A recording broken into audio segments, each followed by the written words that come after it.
something you should know. Baby, I'm restless. I got a history of that leave-on feeling. Mic check. Getting the best of me and it's relentless. So fall at your own risk. Baby, I'm restless.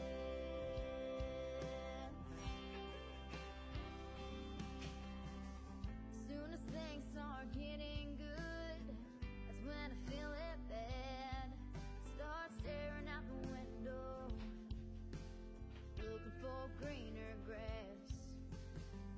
When you hold me in your arms, never felt anything like this. So if you wanna take a chance, I can't make any promises. Baby, I'm restless. I got a history of that leave-on feeling. Getting the best of me and it's relentless. So fall at your own risk. Baby, I'm restless.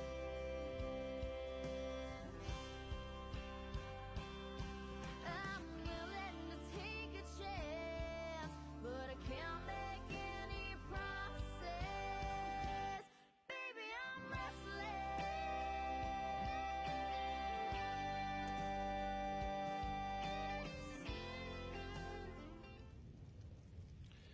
Hello. My mic is all the way over there. Just all the way down yonder. How's everyone doing today? So, we're picking up where we left off. I actually remember what happened this time. And I remember I died. So I'm going to go ahead and just start us off where we left off. Because, well, people weren't too happy about having to relive everything. So, we're going to scope it out first. I can't go down there now. The pit below is filled with azure flames as far as the eye can see.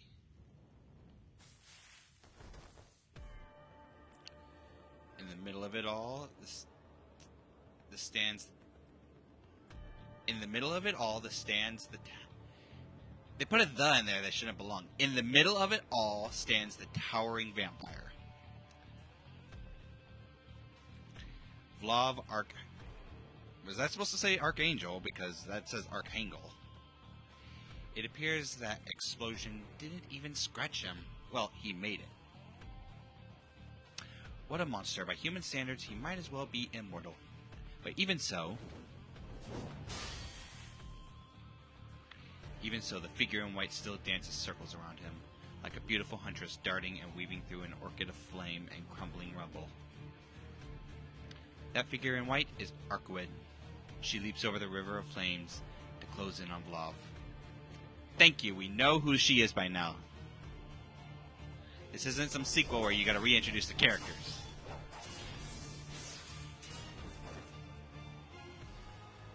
In his hand is some crude weapon. It's a chainsword. Apparently he's a space marine. At a glance it looks like a longsword, but its blade is shaped like a machete.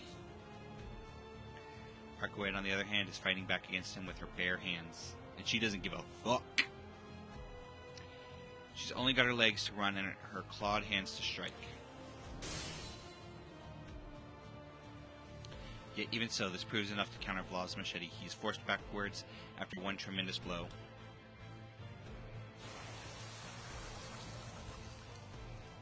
The wound left on his arm is deep enough for me to see the bone beneath, but the sight lasts only a moment. By the time Arkwood slashes open Vlav's flesh, his blood is already flowing over it, repairing the gash. Arkwood warned me about this. Vampires won't die as long as their supply of blood isn't exhausted. It's just like she said. A wound fatal to an ordinary creature disappeared in the blink of an eye like it was never there. He swings his heavy blade without fear. Arkwood is careful not to overextend. Whenever she lands a blow, she quickly leaps back just out of his blade's reach. She must be wary of him landing a counter-strike. No, that's not it. Her face says it all. She's enjoying the chase. 死ににくいだけがあなたの取り柄 Is resilience to death the only thing you've got going for you? 27層も質が落ちてる Oh, の how the 27 ancestors have 僕 fallen. の手も見せない Do you plan to 私に die 渡さ before れ you る even show me your trump card?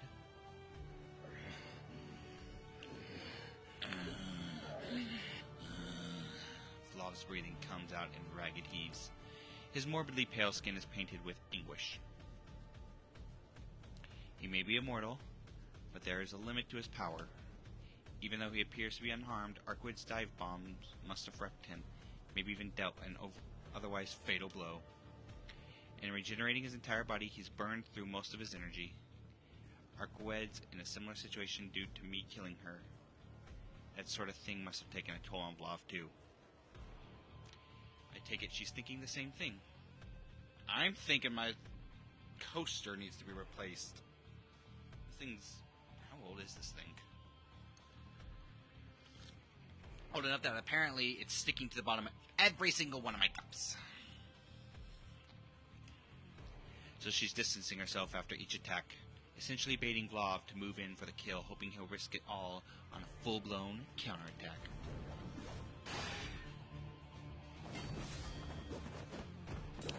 The metallic ringing of blow reverberates through the air. Vlav's breathing is a mess. No. This is... An awful foreboding chill creeps up my back. Arkwyd's got the upper hand, and Vlav was clearly getting exhausted. So why am I feeling so uneasy watching all this unfold? Because you don't want to have to kill something? It's as if Arkwyd's claws are no longer hitting him like they were before. Worse, despite Vlav's ragged appearance, his swordplay, no, machete play, is still top-notch. It's as if he can see right through Arkwyd's actions, anticipating and calculating her every move. But worst of all, he still hasn't used his flaming claw on his yet.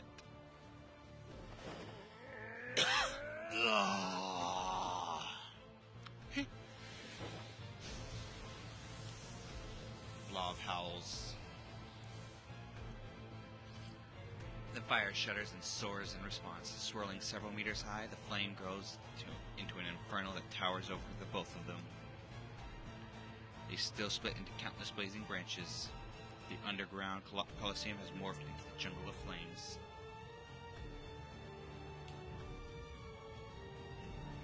Walls of fire press in around Arkwyd, blocking off her escape routes. At that moment, high above her, melting straight through the rubble, hands composed of heat stretch their fingers wide before slamming straight into her body. Arkwyd! In that 1 second, the tides shift in Vlav's favor. Arkwyd told me that she could withstand temperatures up to 3,000 degrees. But these flames just burn straight through concrete. They've got to be far harder than that. Vlav stacked 3 of those fiery hands atop one another. A strike like that wouldn't even leave ashes behind. She never had a chance of escape, and now the fire only serves... Do you mind?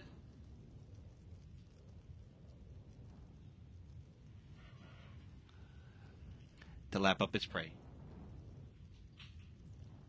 Anu Brenda Rudd, what in God's name are you doing?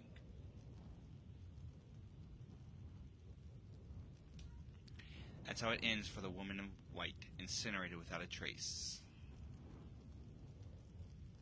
That is, if this had happened last night.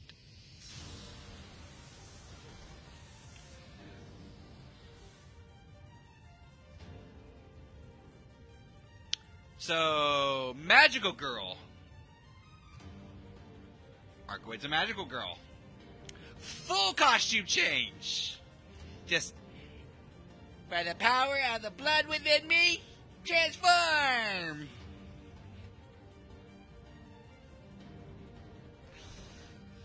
A white skirt flutters in the wind. My gaze is glued to the scene, mesmerized by her transformation. She told me all about it. I've got a plan. I'll remake my body beforehand. This black and white battle dress must be the culmination of her plan. A piece of armor that can withstand the heat of Vlav's flames. I wonder wonder if it looks the way it does because it absorbed his flames, or if Arcoid made it that way. Either way, the flames have no effect on her now. She doesn't give a fuck because she is hotter, apparently. Pun intended. Her plan went without a hitch. Arcoid's victory was all but assured when she figured out that fire was Vlav's main weapon of attack back in the hotel. Vlav assails her with more fiery claws, but Arcoid bats them away with a casual flick of her left wrist. She is enjoying this way too much, apparently. As easily as parting her hair, she cleaves through the walls of flames, scathing them left and right. The sparks that manage to touch her white dress sizzle and fade in submission. Her golden hair streaks behind her like a shooting star. The way she moves and swings her claws now is unlike anything I've seen her do so far. Vlav is forced to stumble back helplessly against her onslaught. The difference between them is astounding. She is having way too much fun. Like, look at that smile!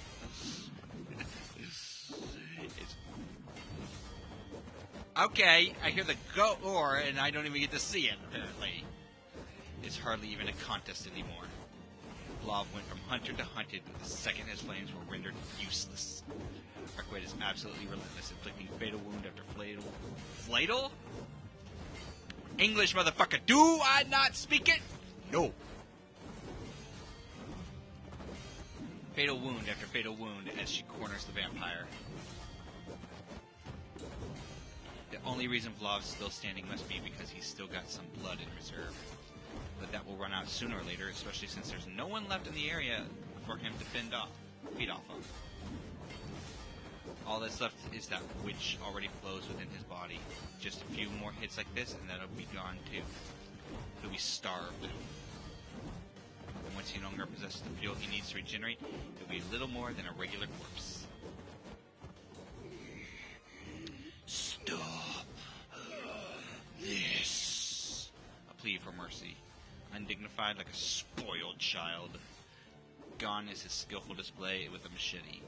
His swinging turns wild and graceless as he haphazardly lunges at Arcoid almost like he were trying to cast away his fears. She doesn't miss her chance to retaliate.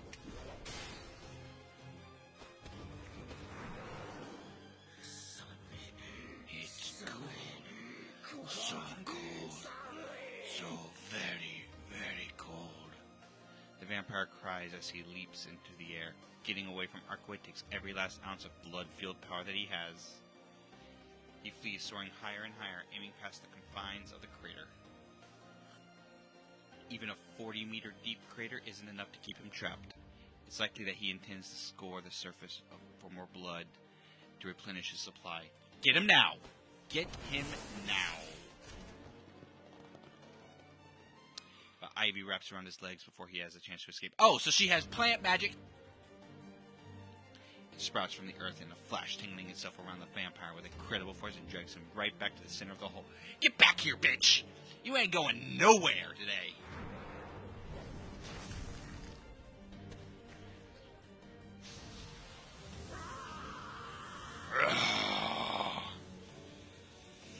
The river of the fire at Vlav's feet is reignited. I watch as the azure flames turn the ivy to ash. But it's not enough to release him from his shackles. New vines spring forth from the topsoil of ashes. No matter how many times he burns through them, the chains remain unbroken, reviving again and again like a phoenix. Even the immortality of a vampire pales in comparison to nature's infinite cycle of rebirth. These vines are that cycle made manifest, short of burning down the entire planet, and there's no way to escape them.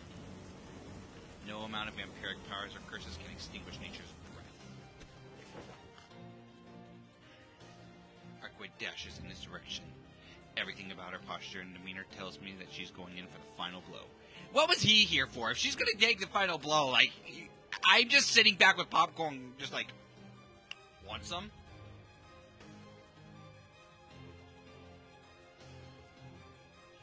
She's already crushed every last one of his attacks. Finally, she's decided to put an end to this. I'm happy to let her do the honors. She doesn't even need my involvement. Any moment now, Archway will crush Vlav. There's just one thing. Even with her victory so close at hand, my heart still beats like crazy. Something feels wrong. His agony, his labored breathing, something tells me that things aren't as they seem. The anguish painted on his Is that supposed to say shallow face? Because you're missing the H. I don't think that's a word. His sallow face is clearer than ever. The incandescence, he alone inhabits a different world. A white breath so out of place amidst the fiery sea that envelops him. He's cold. I know that look in his eyes. It's one of obsession and of self-preservation. He is both the aggressor and the victim. Hey, you start shit, you better finish it. And he could not. Which is when I realized that we made a huge mistake. Damn it. What am I thinking at a time like this? Archwade's victories are already guaranteed. I'd be an idiot to try and interfere now. I had to sit here and observe. There's no need for me to plunge into that hellscape. Knowing that, I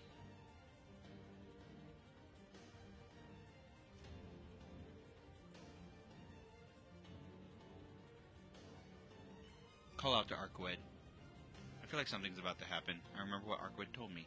Defeating a vampire means defeating whatever special abilities they possess. The problem is that we were looking at the wrong ability. In focusing on the fire, we overlooked everything else. But that's not where his true power lies. Archwade! We were wrong. It's the other way around. I shout at her from high above, but I'm too far, my voice won't reach her. Despite it all, I scream with all my might. I know what type of power this vampire wields. It's not heat, but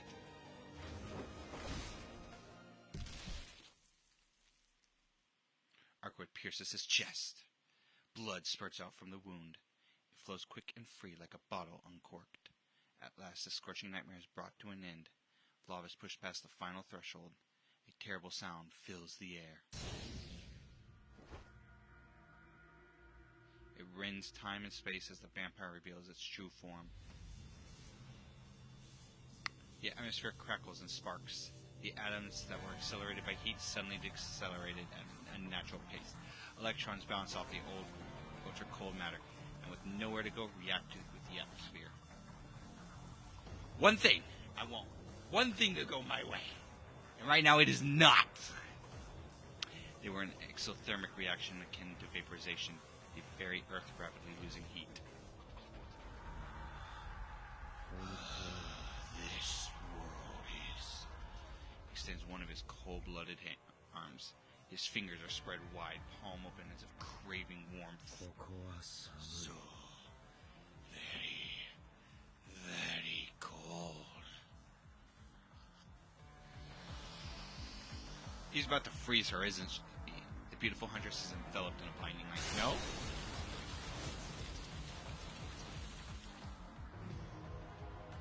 Huh? It wasn't just the temperature that dropped. The world itself underwent a drastic change. A torrent of ice blows Archwade away and engulfs the city beyond. Everything is frozen from the ground and the pit below to the roofs of the skyscraper. Can I trade places? It's like 100 degrees outside and my air conditioner is not working. Can I trade places? Please? All in a flash. I wonder if anyone was left in those buildings. If there were people who still hadn't been evacuated, then the sheer cold would have robbed them of their heat and killed them in an instant. The shiver runs down my back at the sight before me. I'm afraid to think of what might follow this. The stupid luck that I am even alive now. Had I been behind Archwade on the other side of the crater, I would have been frozen alive. The river of the flames could cover a wide area, but it also spread slowly. Most people would be able to outrun those flames if needed. But this river of frost is something else. It might have a narrow range and follow a set of paths across the ground, but once it's fired its spell, instant death.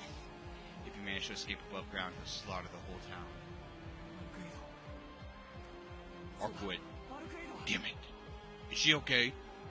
I desperately cling to the hope that she's still alive. She's the only one who can stop this monster. Ah, she's alive! There! I spot her in the middle of the glacial river. Thank God for Arkwood being tough as nails. Looks like that blast of ice didn't even dent her. I see now. That's how it is. It's not that you're insane. You're just fleeing from your sanity.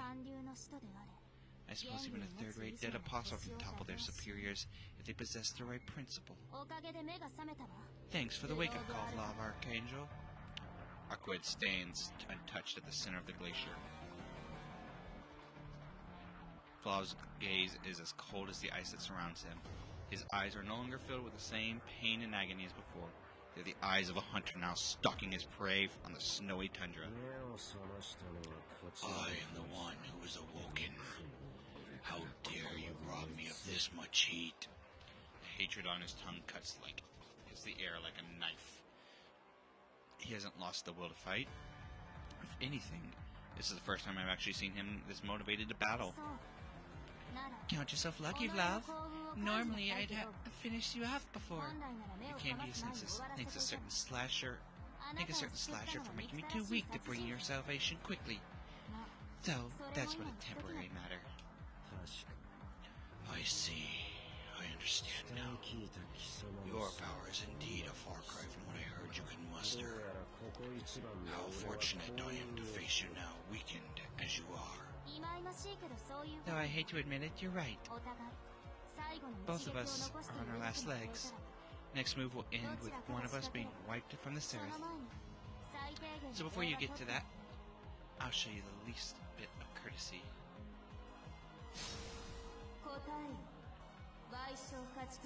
Answer me, lowly servant. Mark of the ancestor. Lesion on the root, whirling hollow, bastard seed of the newborn principle. What is the blood to you? Arkwood sounds oddly dire, even considering the situation. Her question sounds like she's condemning him. Even Vlav looks like he was taken by surprise. You shall have your answer. To me, blood is warmth itself. It is the warmth of life, that which heals my frostbite and guides both my world and my principle. Without blood, I would succumb to the cold and find my demise at its icy grip. His tone belies an honest reverence as he clarifies his true nature. I remember now. There was once an eccentric vampire who both loathed and feared humans to avoid them. She traversed the distant seas and built a castle of her own. One of the 27 ancestors, Zeria Offenbaum. I heard that she never sired any children, despite having used her principle to rule over her domain for more than a millennium. In which case, I suppose you killed her and robbed her of it? Correct. I am no successor. I am but a knight. No, I was once a knight. Eternity was never meant for my grasp. The vampire beckons towards his shadow with his right hand.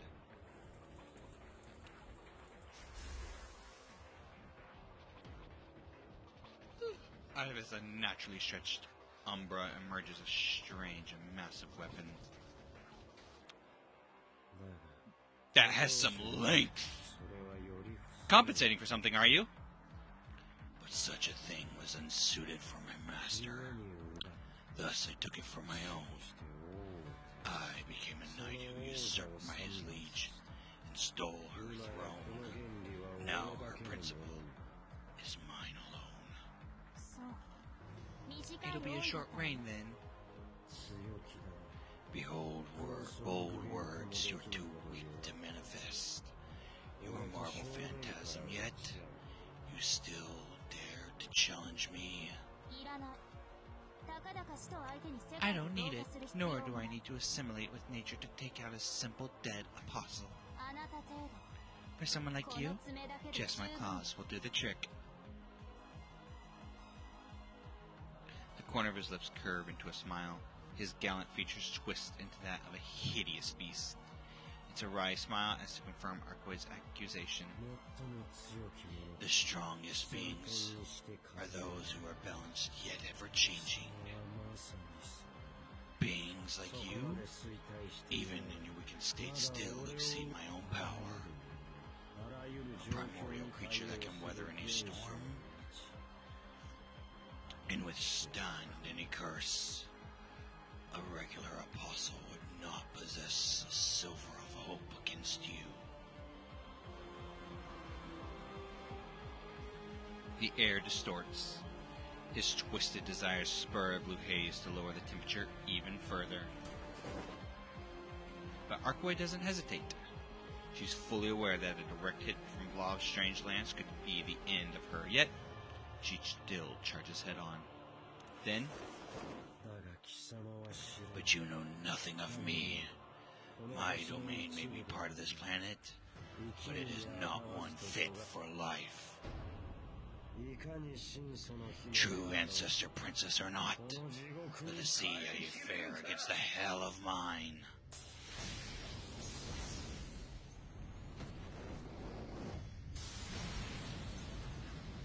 Arkoid?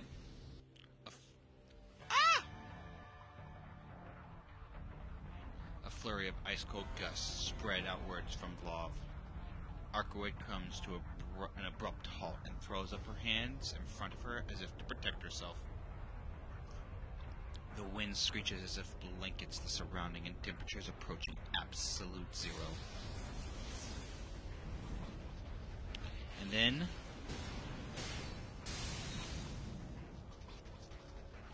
the giant otherworldly spear shatters Arkoid's pure white dress. That thing's the size of 3 of him. He's got to be compensating for something.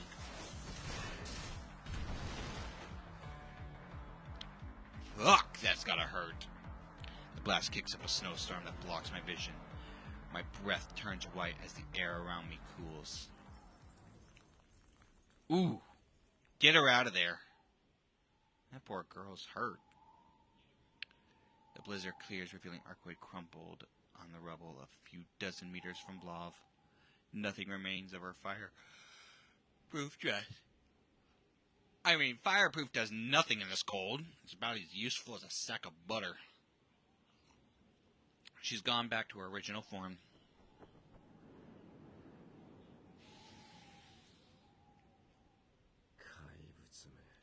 Truly a monster. Yet you live after tasting my spear? We'll soon fix that. That was not a spear. That was a blade of some kind. Arkoid lies dead still. But Vlov doesn't approach her. Instead, he raises his hand as if signaling for something. The debris surrounding Arkoid creaks and crumbles. And those big-ass ugly fucks are back. Beneath the rubble, the clawed hands of zombies scratch and groan as they crawl out of the dirt. The hunt is over. Go bring her body to me. I will take what is hers. I will take that versatile blood capable of overcoming all suffering. At Vlov's command, the zombies head to where Arkoid lies motionless. It's over. Our plan failed. There won't be another chance to chain up Vlov. Arkoid is gone, and the city is wrapped in grim cold. Everyone is as good as dead. What I see before me now are the final moments before the world as I know it ends. Did I die again?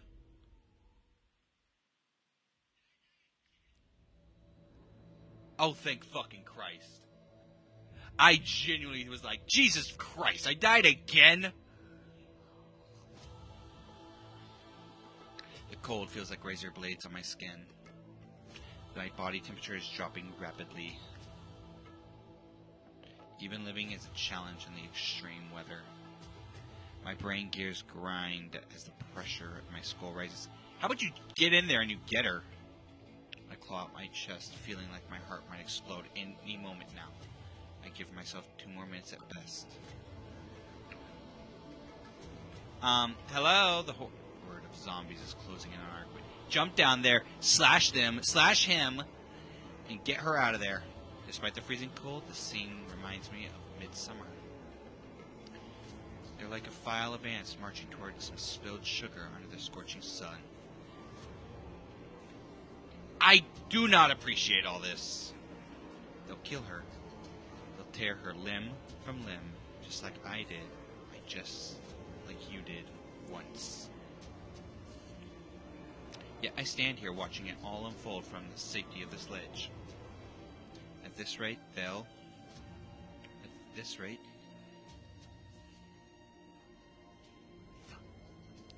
I can't. That thing is a natural disaster in the guise of a human.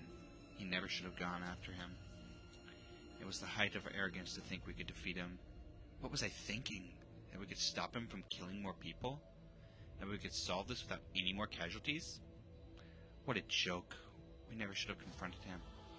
If we had just let the whole disaster blow like a typhoon, at least he might have stopped up burning the city to the ground. I just can't. I couldn't do anything. You choose to do nothing. You had nothing to fight back with. You have a weapon. Pressure builds against my skull. Thoughts turn to disarray as common sense wrestles with delusion. Delusion and common sense right now are aligned. It says, get the fuck down there, get her the fuck out, and get the fuck away from everything. Bye, Felicia. My consciousness turns to flee. I make no move to stop it. There's nothing I can do. No way I can fight him, but she... I've done enough. Any more is insane. But she? I should run while I can. Just turn away like a normal person. But she'll die. Yeah, she'll die. Get her out of there. I stare up at the sky. Dull frozen buildings invade my view. People inside must have died in an instant. No chance to even manage a scream. Unlike what happened at the hotel, the pleading screams of the people there still haunt me even now. I look over at the fallen woman, the corpse inched closer to her, moaning and drooling.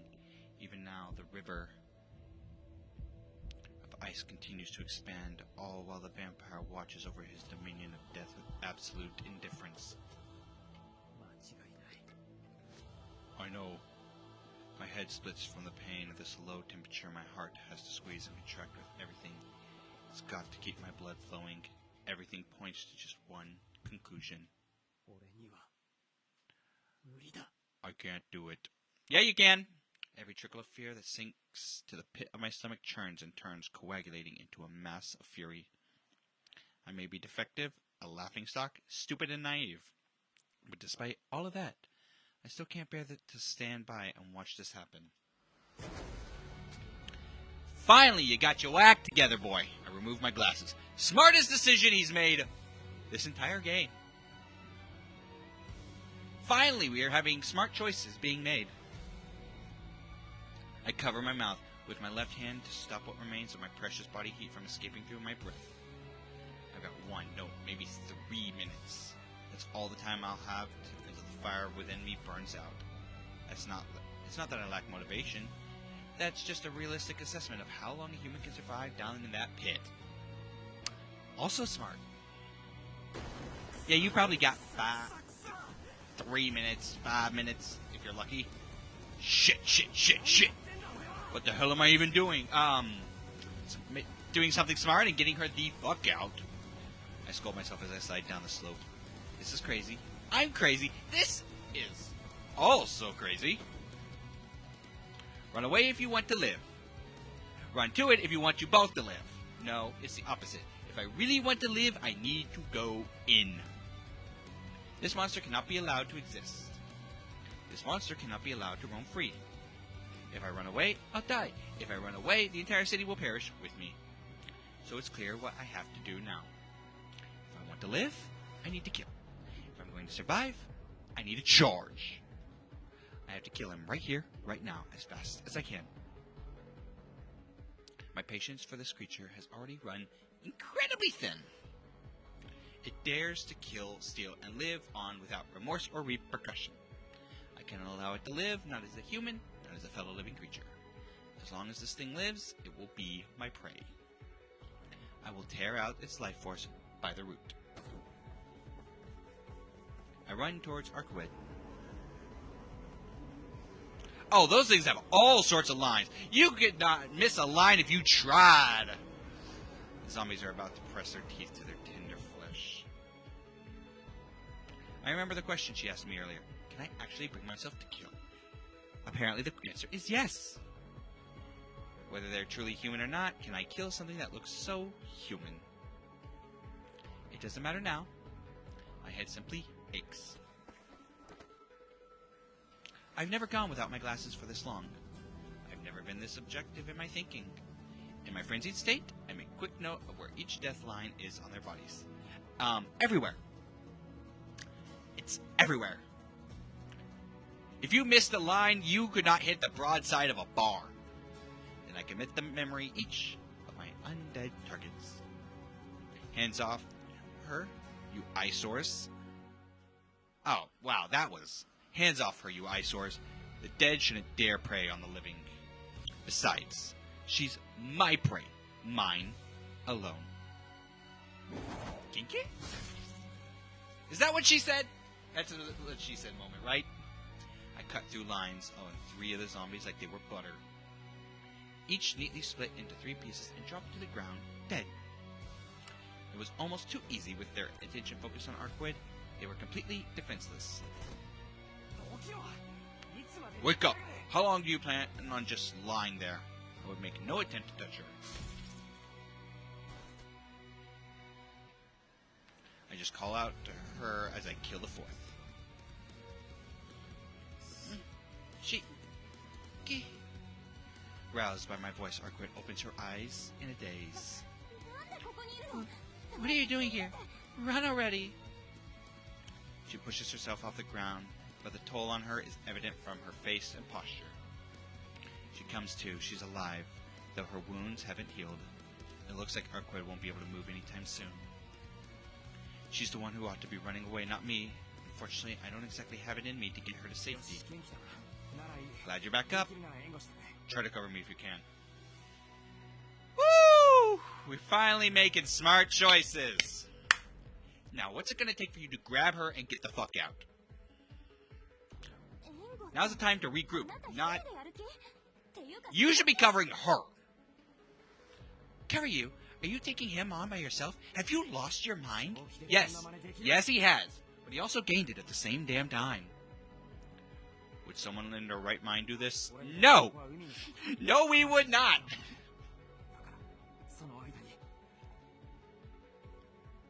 Okay, maybe. I invoke the 5th. I invoke the 5th. This is the bottom of the ocean for me. You got that? I have 3 minutes tops. In that time, we've got to do this. We have to kill him and end it. Knife in hand, I dash ahead, leaving Arcued behind. I look over to Vlav, quickly calculating the distance between the 2 of us. About 40 meters. And you can't see a single line on his ass. Maybe a few holes? I see a few holes.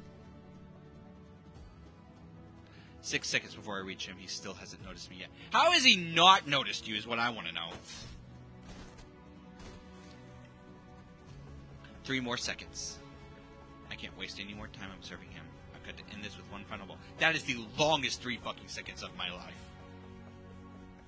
My body is already suffering from hypothermia.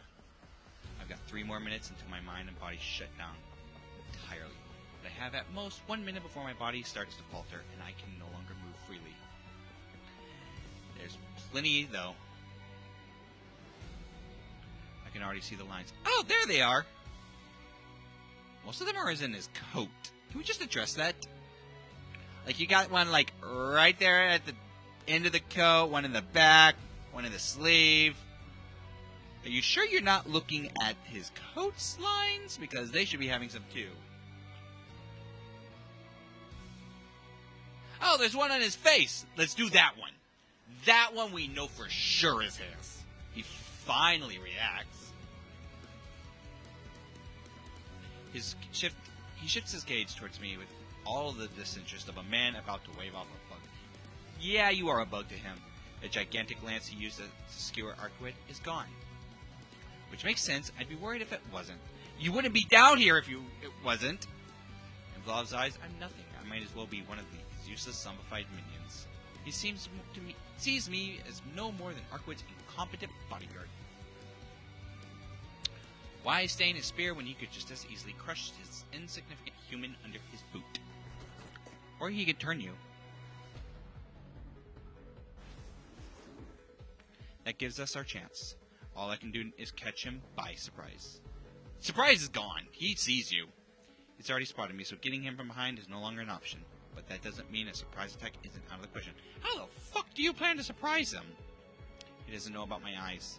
He's never fathomed that a mere human could possess the power to kill an immortal vampire with a single strike. 2 seconds. It's my only chance. My one shot to cross the boundary between life and death. Focus. All I need to do is dodge his first move. As long as I can do that, then my gamble will pay off, and I'll be able to cut through his lines.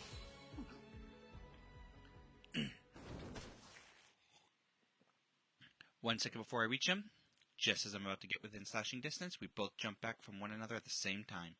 We never even got within each other's reach. 2 factors brought us here.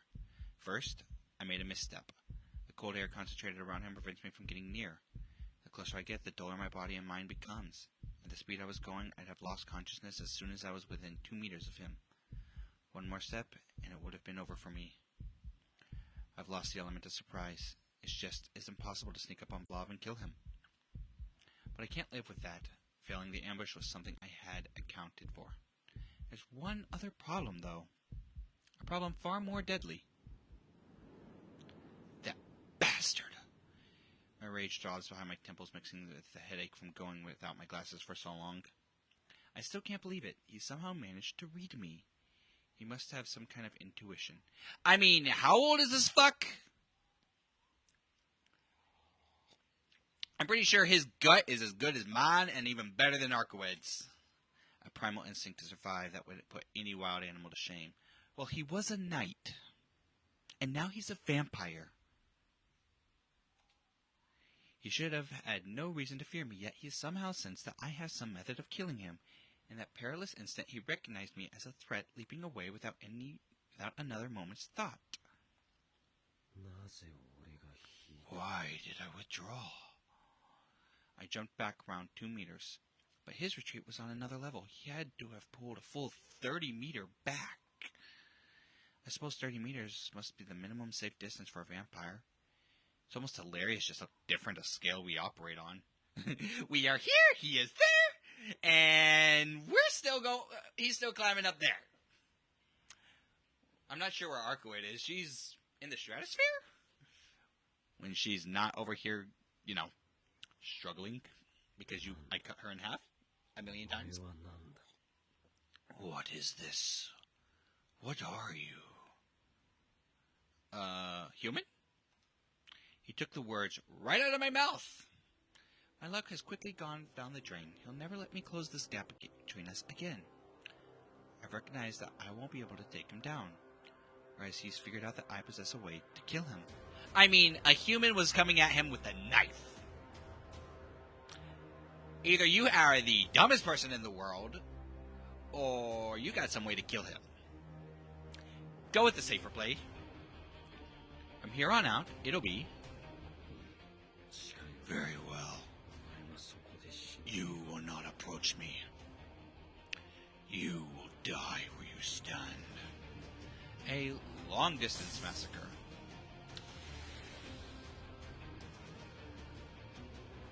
The cold air condenses, forming icicle objects in midair. They're sharp as spears, and like bullets, they fly, targeting my skull. Do I dodge? Or do I try to take them out?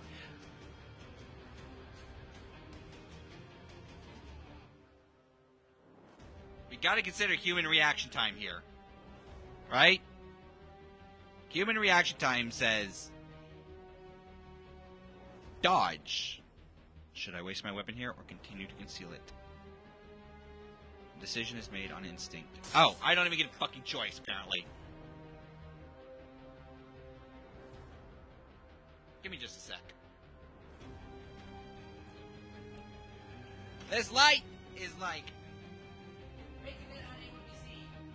Yes!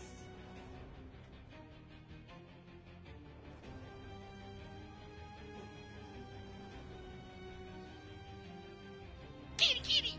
Kitty, kitty!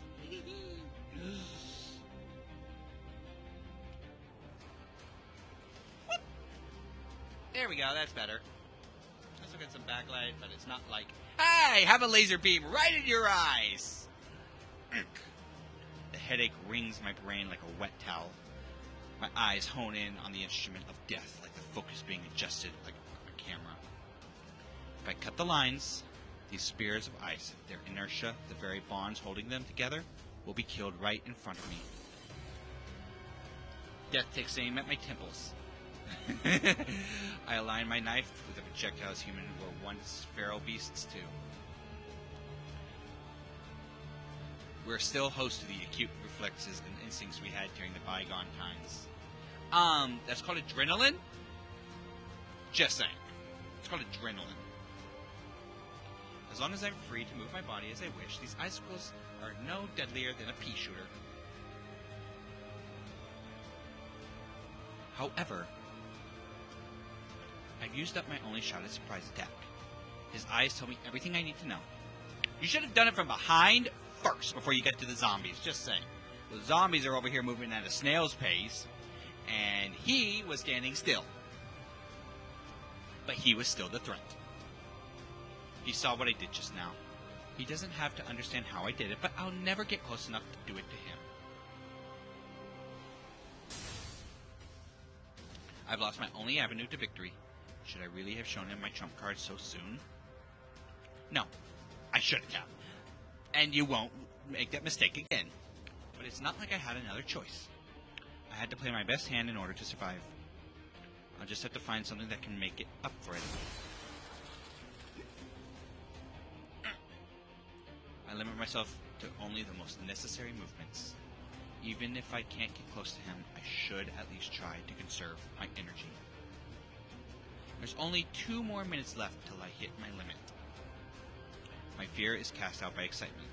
Caught in the battle of survival, my perspective of life and death gets turned upside down.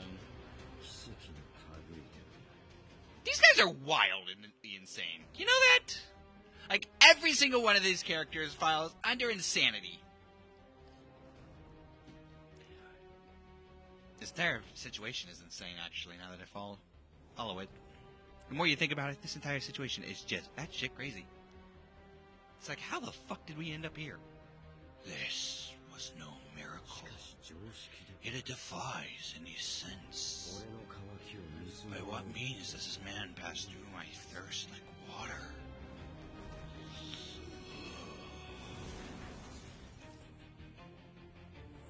There's a brief lull in the onslaught of icicles. He hones the waves of cold air into singular points, creating a maelstrom of ice.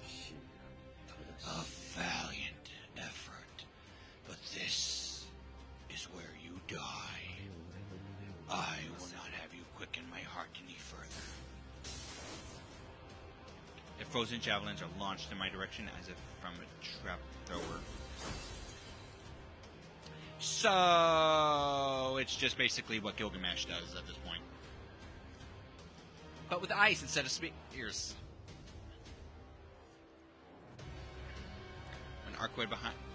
With Archwood behind me, I've got no other choice but to cut down every projectile he throws our way. It takes about a second and a half for his frozen spears to close the distance between us. As long as I'm able to move my body, I can continue fending off his assault.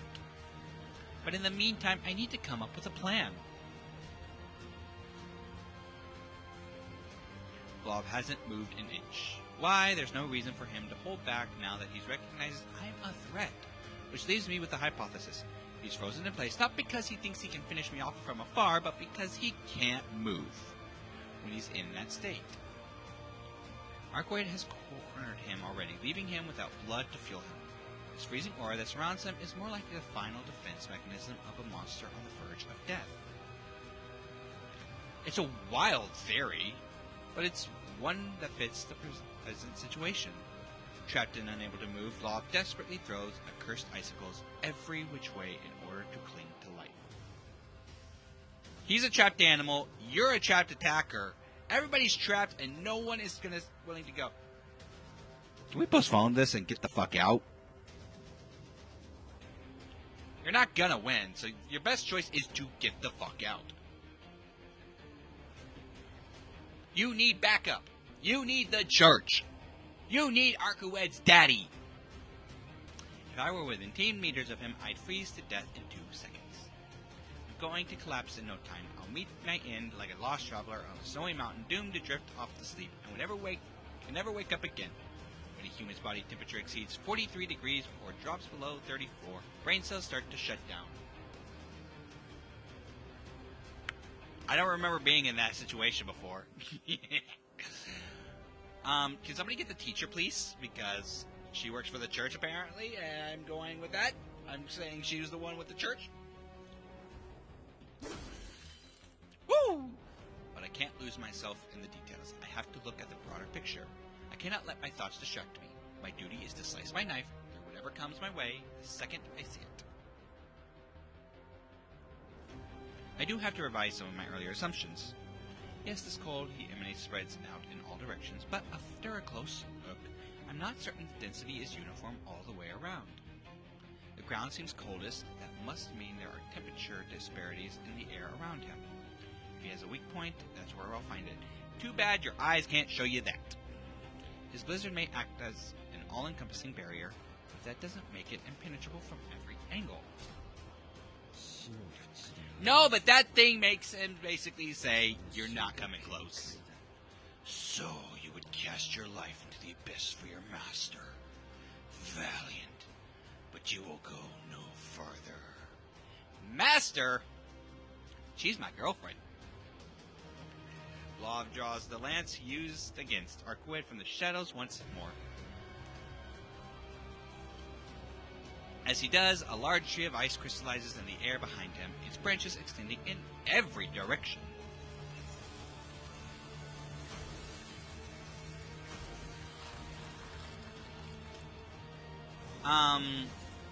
Oh, hello! We took a single snowflake and decided to make a whole bunch of snow spears. I will simply overwhelm you with numbers. He brought the talkie stick out, too. His attack interrupts my analysis. I focus again on intercepting his projectiles. There's no way I can kill all of these icicles this time. I'll have to take a hit.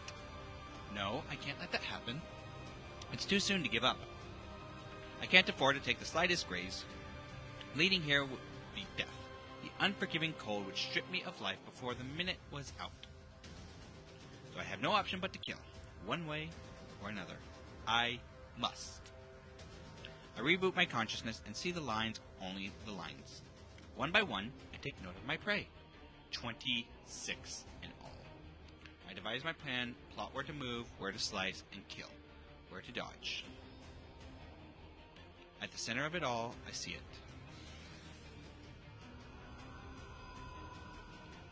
That which far transcends all the lines of death surrounding it.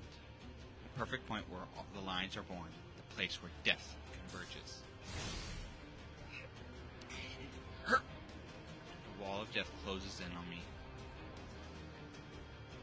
But just now, I saw it, a glimmer, just as I'm going to die here. So, too does the possibility exist of him dying.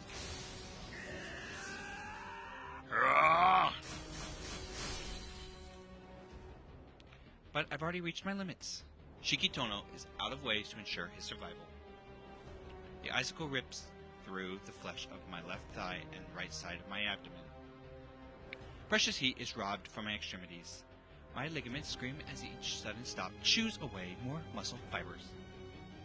The cells are within and instantly destroyed by ultra cold temperature. My fingers grow numb. I can barely move my limbs. This is it. The chance of victory slipping out of sight. Whether he finishes me off or not, I will be dead within a minute. If Lav and Arkwood or anyone else were watching me now, they'd think the same, I'm sure of it. But no one believes it more than me. So then, why? There must be some primal animal instinct. Why is it that you're smiling during all this? Because he is enjoying it. Ah!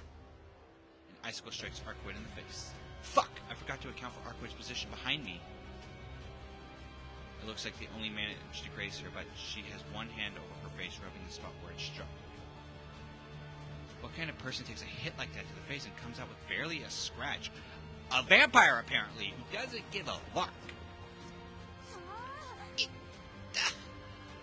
Ow! Ow! I'm reminded once more of just what a monster Arkwood actually is. You and I have mean monster in very different reasons. She buries her one hand to the ground and pulls out a massive slab of earth as easily as someone might dig through sand with a shovel. Then, as if to reboot Law for the pain he caused her, she flings the rock in his direction. Just yeet! Eat dirt!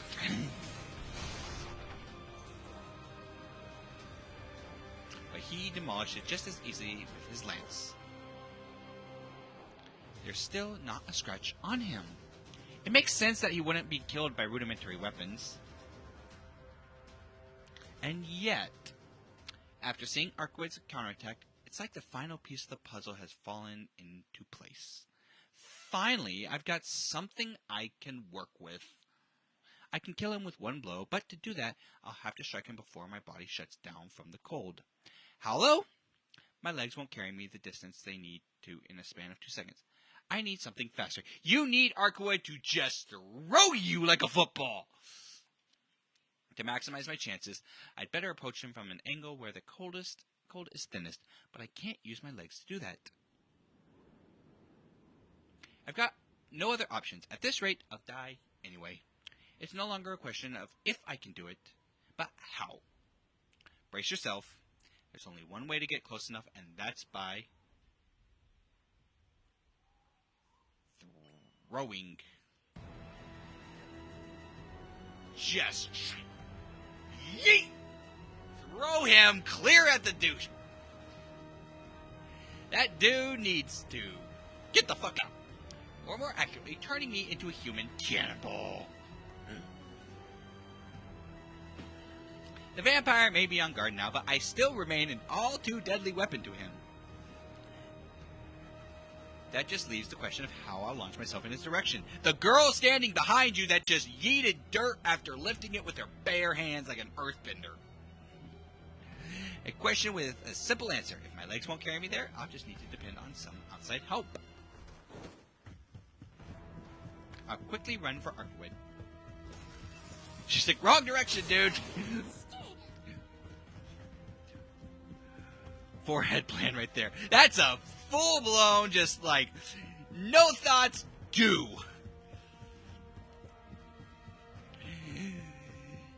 Cheeky! I hear the sharp noises of ice shattering behind me. It is a smart idea, but it is a terrible idea. Like, there was no thoughts, just like, oh, this is the quickest way to get it done. Let's do it. It seems the claws of wind she generates can pinpoint targets even from this far. Why did you come this way? Now we both are just one big target for him. Grouping up together like this makes this easy game for Vlad. I mean, he basically has an icicle shotgun pointed at you, just like with ducks. Duck shot. That's what it's called. Duck shot. I promise I know my guns. I'm well aware of this fact. I know, but I had no other choice. Remember when you threw that rock? I want you to throw me just like that. And she's gonna look at you like, the fuck? Yep, that's the base of the fuck. What? To be precise, I want her to throw me with that. That chunk of rock she threw earlier must have been nearly 3 meters across. If she could do the same with me on it, then that would be way faster than I could run.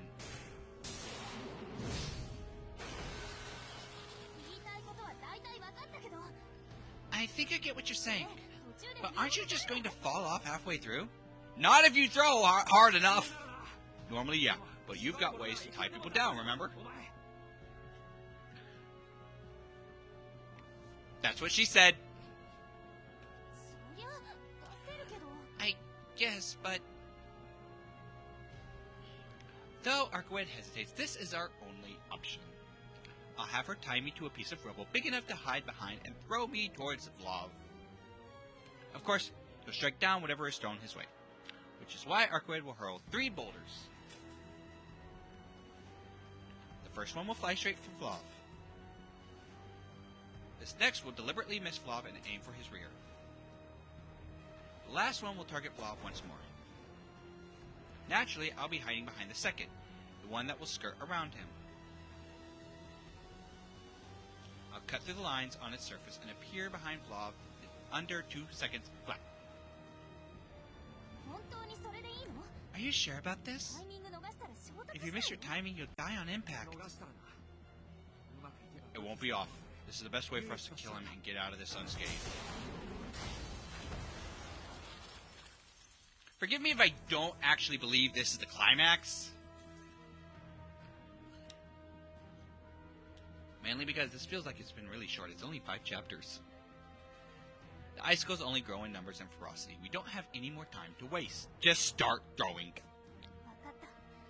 Got it. I'll aim all the rocks for Vlav except the one you're riding, right? That's right. It should be enough to get, if you can get it to skim past him. I get behind Arkwed.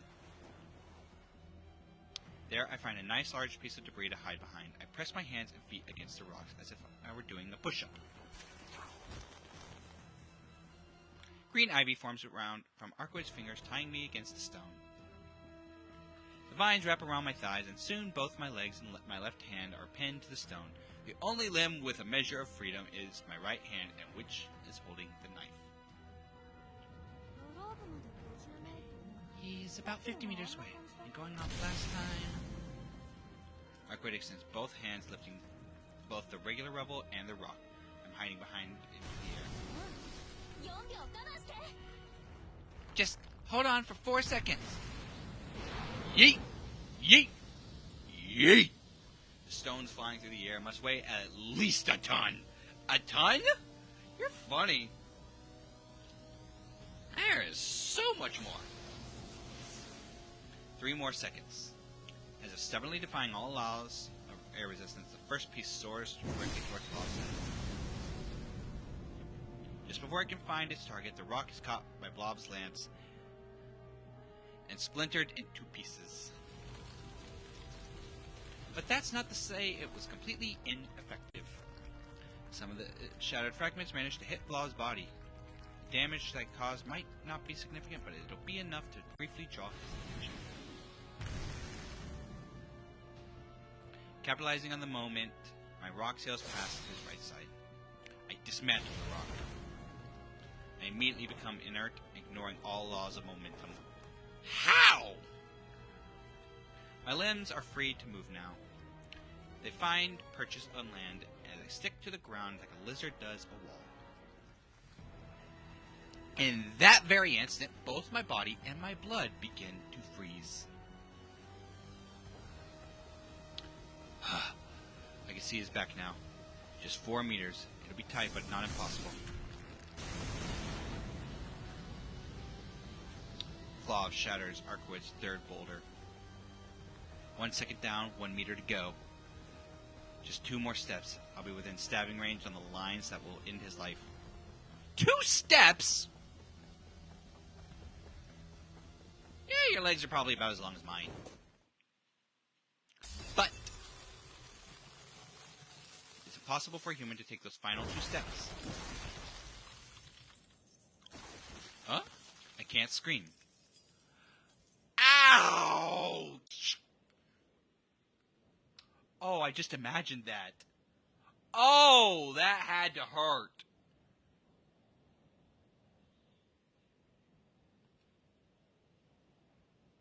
Nor can I feel any pain. I'm frozen from head to toe.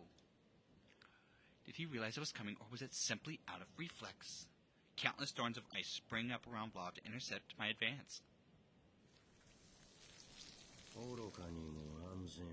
You were a fool to seek the safer option. He sounds disappointed. Safe? Right, safe. I was too concerned over finding a way to stay alive. Arcwood was worried about my safety, and because of that, she threw my rock just a little slower than the other two. I'm such an idiot. I really fucked up. You can't even call it a surprise attack when it's so transparent. Luckily, I don't have to wait to bleed to death. Between Blob's cowl of cold and my own bitter disappointment, my heart has already stopped beating. I fucking died again.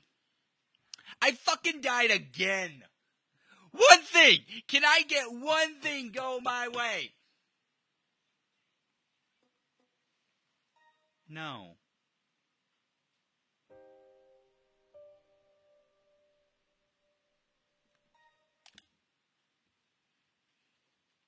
Well,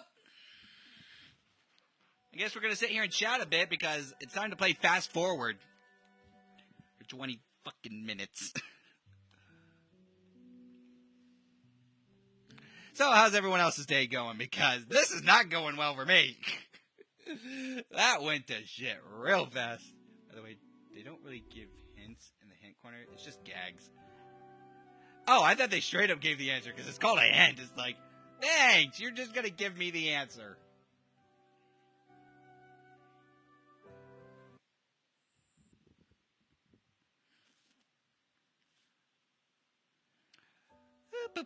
Fast forward. Is there a skip button? Like skip to the next selection or something? Because that would be great.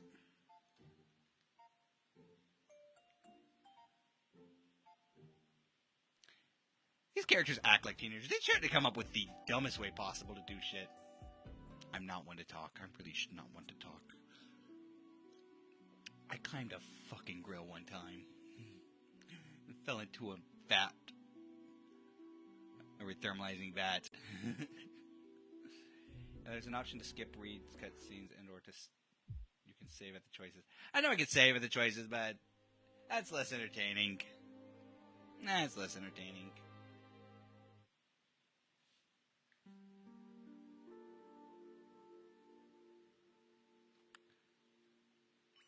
At least wait till evening falls. I don't even want to know what the other one was going to do. It's just going to end up bad.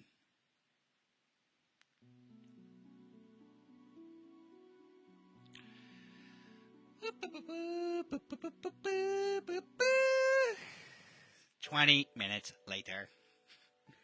Still going. Still going.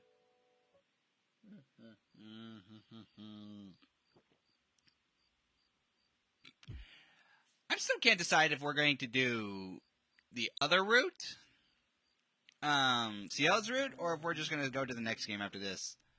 Because if this is the end, we might? I don't know. I'll leave it to y'all.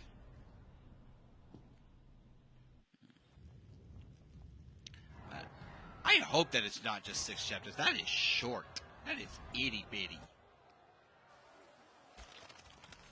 Now that I think about it, so were a lot of other visual novels that I played. They seem to have gotten shorter and shorter and shorter as the options increased, and increased. Like, just make the game longer.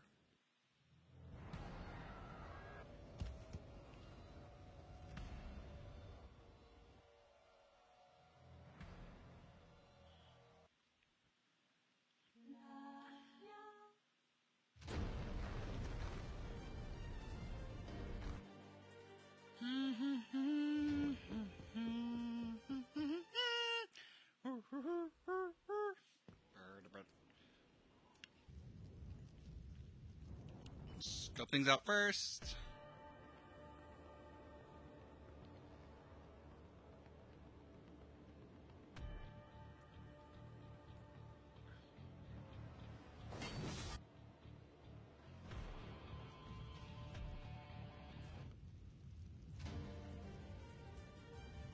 Oh.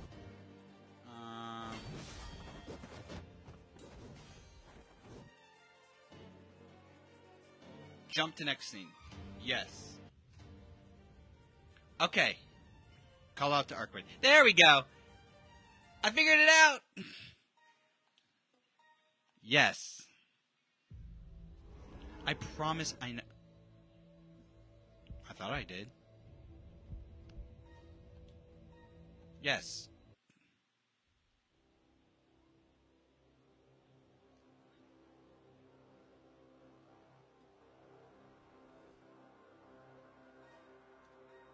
Yes.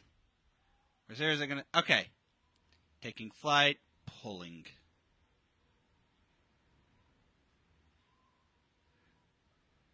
Well, I'm assuming by pulling, it means like pull.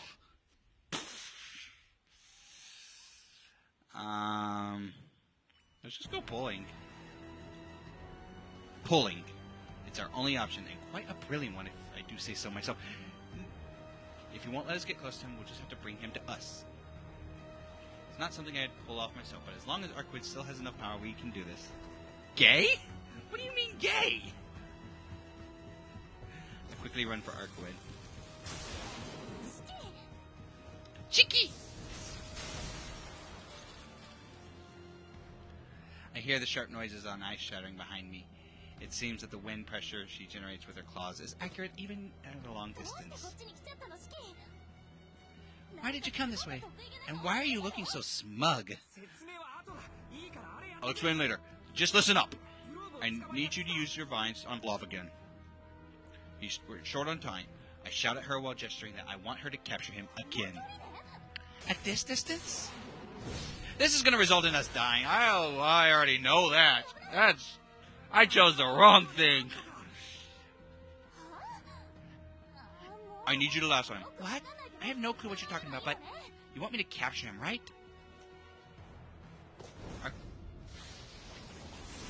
Oh. Wait, I'm still doing the fast run. That's it. Nicely done.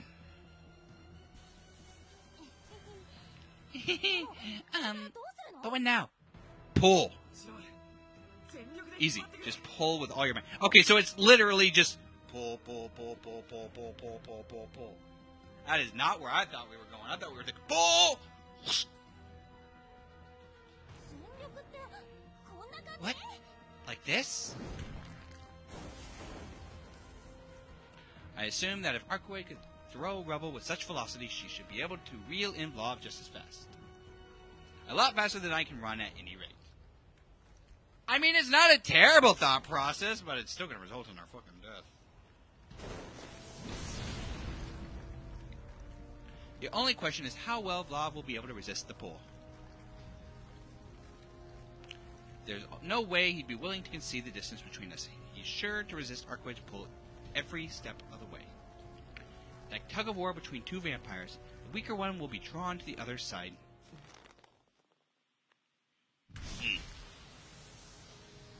Then the black cloaked figure standing 50 meters away vanishes, reappearing right in front of me as faster than I could possibly react. There's no safe zone left. It wasn't that Vlav didn't want to approach us. He just didn't have the energy to do so. So he just let the pull happen. He's like, "Come, pull me! Let me fly to you. I believe I can fly.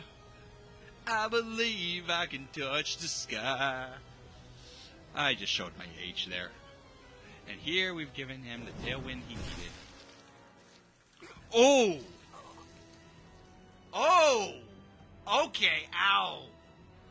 A massive object pierces through my chest. Yep! I cough up my final breath. You fail to understand the fundamentals of hunting. It is only after you've finished your prey that you bind them. The hunter sounds gravely disappointed. And I'm disappointed! Can one thing go my way? But what a disgrace. I didn't even get a chance to do anything. I just jumped on the first bird brain scheme I managed to hatch. Damn it, what a fitting end for an idiot no smarter than a stray mutt. Hey! Smarter than her.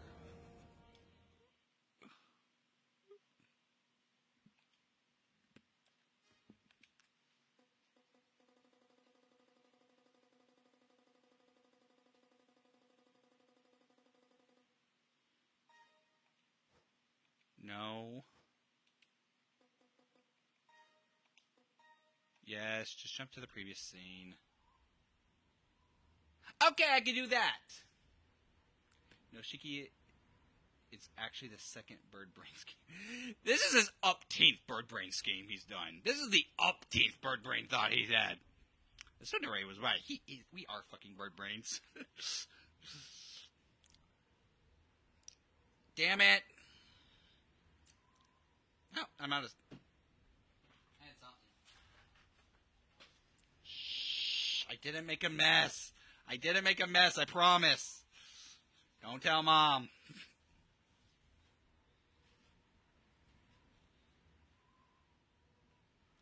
Guess we're taking flight. Like a bird. Taking flight. Or I suppose it'd be more accurate to say falling down. We're falling with style. But can I actually pull it off? No! This is going to get us killed again. The whole thing would be down to luck.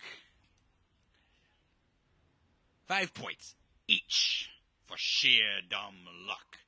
I'm already aware that there's no way I'd come out of this venture unscathed. For one, the impact of the landing alone would break my bones and turn my muscles to pulp.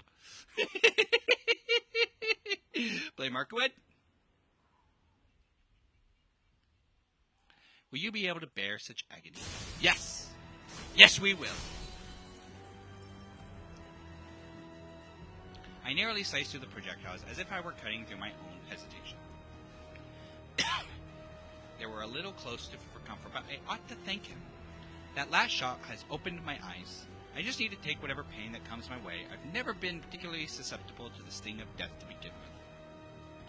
From now on, I'll tune every last thought to the prospect of killing. I have no doubt that Vlav is already doing the same. So, prepare to die is basically what I'm thinking, hearing.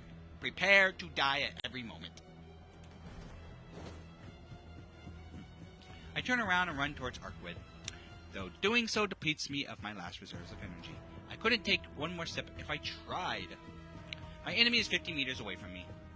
But that's fine. Horizontal distance doesn't matter here. No, it's the arc difference? Arc distance. Hey, Arkwood, can you do that thing again? What thing? I quickly explained my plan to her.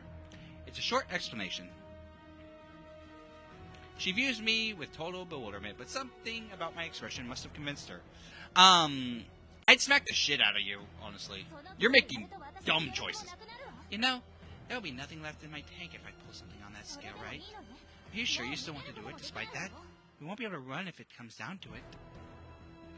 I nod, indicating I've accepted the consequences of my actions. I don't even have the energy to talk, but I'm honestly shocked Arkwood was still considering the possibility of escape. Won't you fall off halfway, though? I'm not great at holding back, you know. No shit. I'll fall off. That's why you're... Even though I was supposed to catch my breath, I can't help but yell before getting to my plan. Which is when...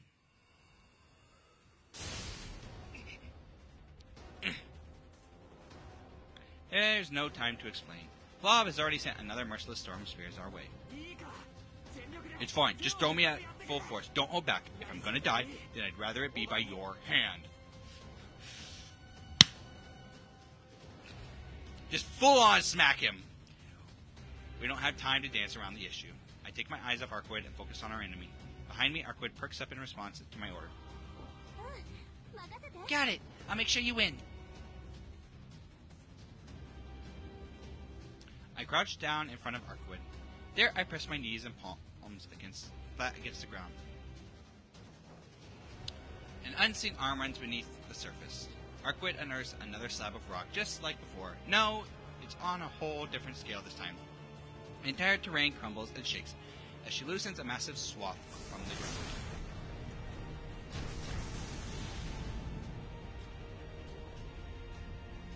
It's an explosion of soil, veritable upheaval of the ground. The terrain splinters into countless pieces. If Vlav's cold is a blizzard, then Arkwood made a tsunami of earth. Even Vlav's deathly icicles are nothing but droplets splashing against the tidal wave. Soon the 50-meter high wall of earth will crash into him with a full force of 7,000 tons. This girl is just like... Who's the Hulk? Who's the Hulk? I'm stronger, bitch. Just... Yet the knight doesn't flinch in the face of the looming calamity. He pierces through the wave of gravel with a thrust of his steel lance. Between the falling debris, he must have noticed that Arkwed, having used the last of her strength to pry apart the bedrock, was now on her knees, and that a imminent threat was nowhere to be seen among the earth and sand.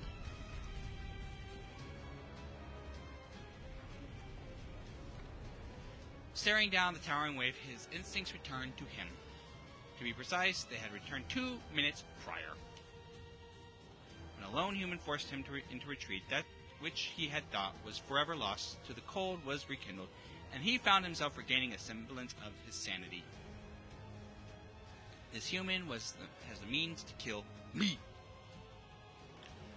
I know not how, not only that he does. A lingering instinct of a man once whole. The intuition of a warrior honed timber during the Dark Ages suddenly broke free of the curse plaguing his body. The deep-seated pride of a knight built up over a mere 2 decades had won over the madness of a millennium. He understands all too well that this is nothing short of a miracle. Thank God! Hallelujah! But such things are fleeting. This delusion of the mind will end once he kills the human. It will regress to being a dream of the dead, never to see the light of day again. In a matter of moments, the human joy he finds in the thrill of the fight will be buried by a haze of frost.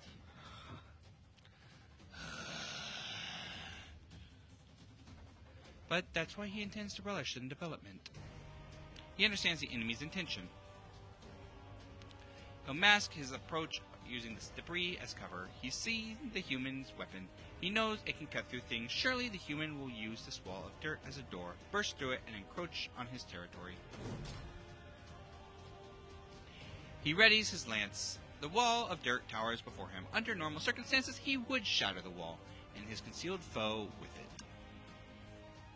There's no need for him to adapt to the enemy's tactics. His preferred method of warfare has always been to offer no quarter and crush all resistance. He still has plenty of energy remaining. 10 people worth all the people's worth of the finest blood. Yet the vampire remains obstinate.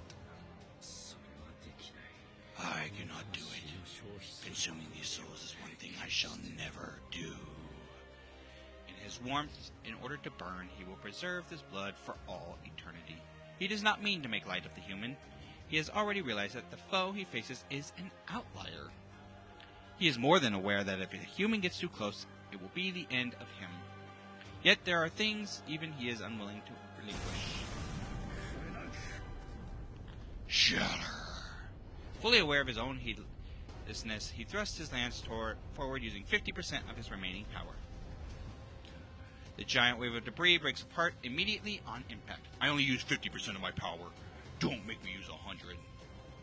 I keep grabbing that, expecting there to be more tea. I want more tea.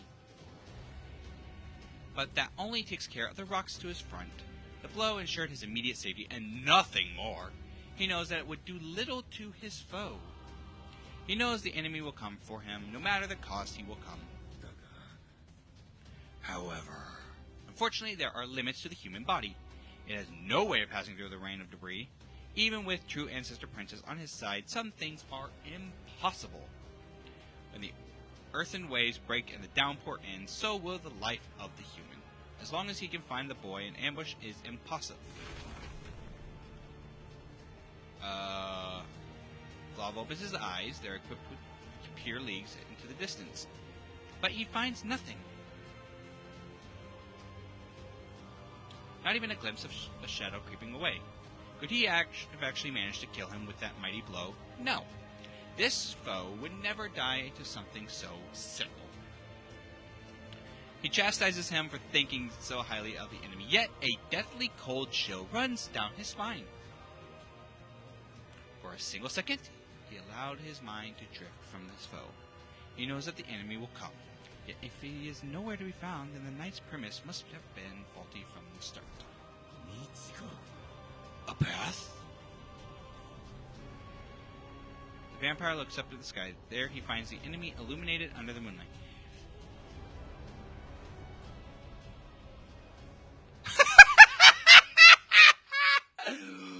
Oh, what a shot! What a shot! Could you imagine just looking up at the sky going, fuck. How'd you get up there? The pale blue lights of the mystic eyes of death perception bear down upon him.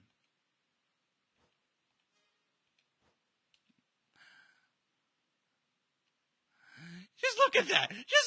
Imagine looking at that. Just like, what is wrong with this dude? There are so many things wrong with this image, and it all starts with that is coming this way. Second thought is, that's not how you hold a knife in your mouth. If you're gonna hold it by the not sharp side of the blade. That's how you fall out.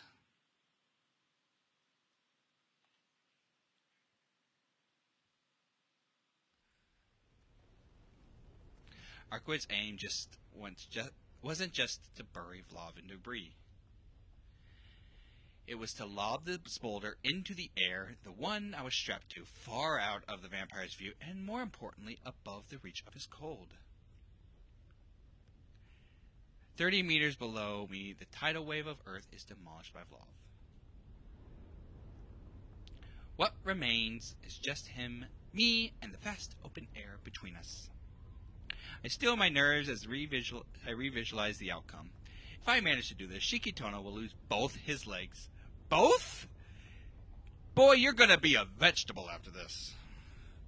You're gonna break your arms, you're gonna break your legs, you're probably gonna break your neck. Even if I survive, I'll never walk again. No, you will not! The certainty crystallizes in my mind's eye. But I don't let that bother me. If I can brace long enough to survive the next 2 seconds, then the result will be well worth it. It took him only a second. It took him... We asked me to read in English because it's my native tongue. And I still can't fucking do it. It took him only a second to find me. While I admire his speed, it'll be 1 second too late.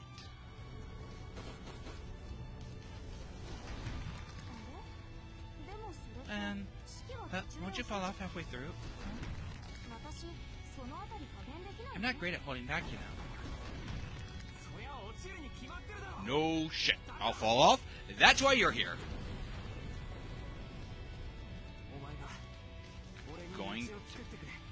Going to make me a path.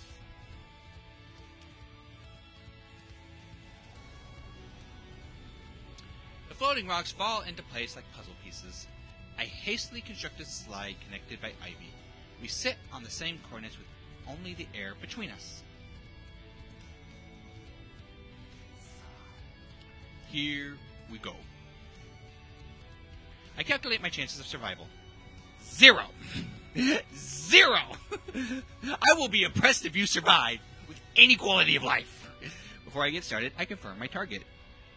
He is like, the fuck is he doing? What is this guy's problem? Help, mommy? My route is plotted. A one-way path, 30 meters in 2 seconds.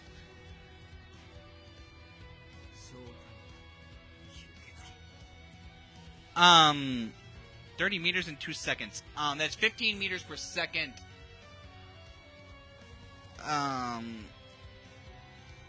Okay. It's showtime, bloodsucker. Whee! My descent begins. I plunge down the slide into the maw of death. I've given up on reacting. I can only make my decision 1 at a time, 1 second at a time.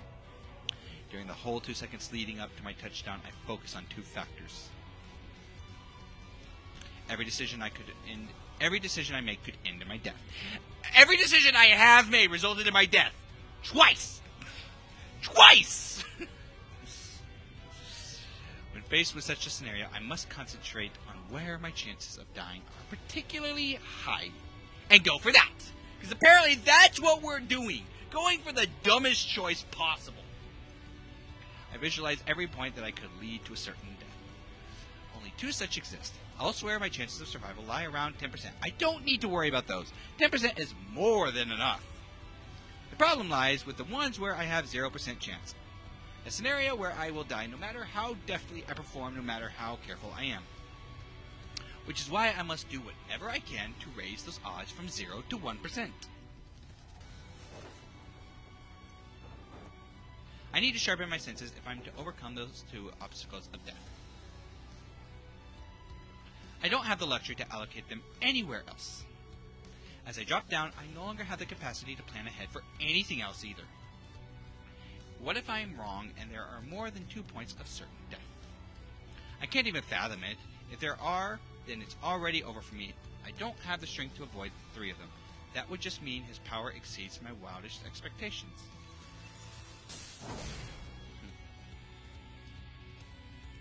Icicles appear in the air behind him and shoot forth at me as if to smother their prey. They close in like the jaws of a beast. It's terrifying, but I'm beyond caring right now.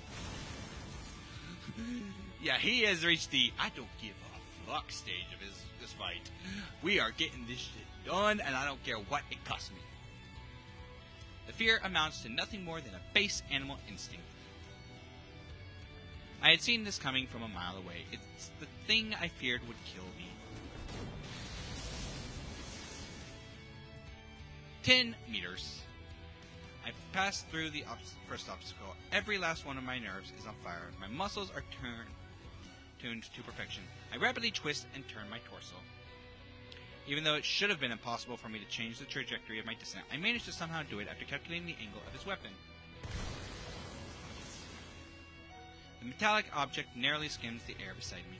My 0% gamble pays off. I manage to avert certain death. Only 1 second before I land. It's my victory. He's out of moves. Both obstacles are determined in the span of a second each. Now I have to kill him before my insides are pulverized by the impact of the fall. I don't care what will happen to me afterwards. In this moment, all of my focus is on piercing his line. But if he were to have one more move up his sleeve, something outside of my predictions... No, there's no time to think. No time to avoid it. Even if I could change my trajectory at this juncture, I wouldn't waste my time on it. The time for thinking is over. If I'm going to die, that was decided the second I started my descent.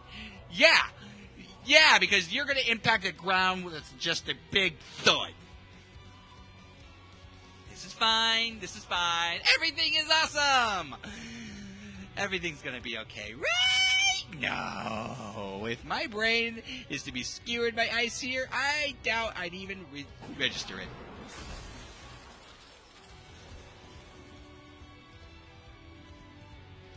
Second obstacle. The negative 100-degree temperature that defies the laws of nature and stops the human body in its tracks. My impulse to brace for a landing, and even my concerns for the sanctity of life, are left behind in the skies above. Love! Kinetic energy courses from my thighs through my hips, from my hips up to my back, and from there into my right hand as I swing the knife down. Now that the motion has been set into action, there's no way of stopping it. I'm a killing machine fueled by inertia. All my brain needs to do is locate the lines.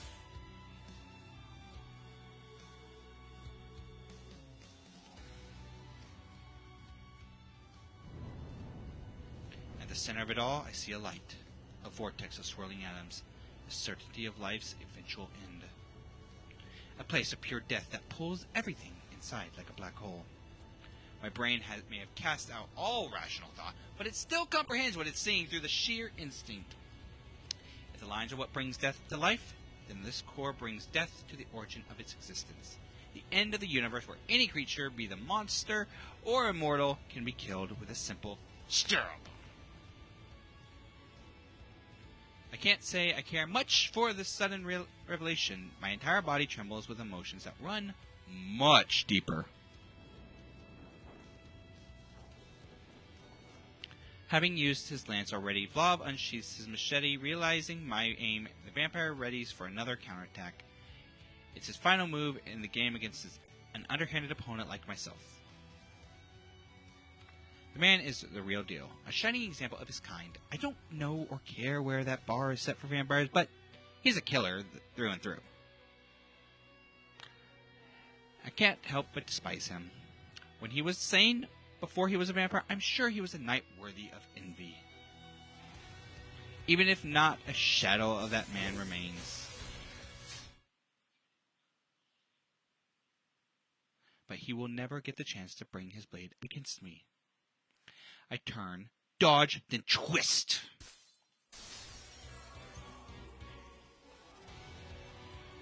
Ooh! My eyes trace his core.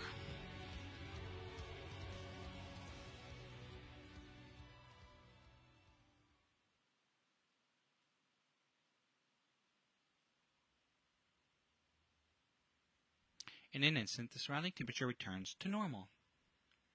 The cold wave disappears alongside its master's life force, but the man still remains upright at the center of it all.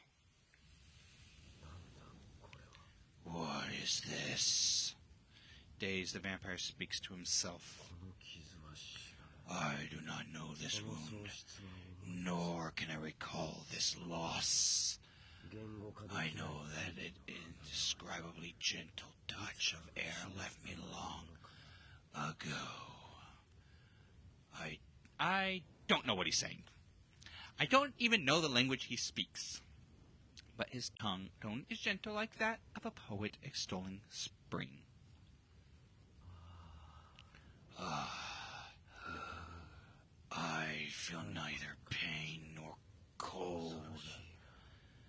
How frightening, and how very nostalgic. As if I've already died. Burn, baby, burn! Burn, baby, burn!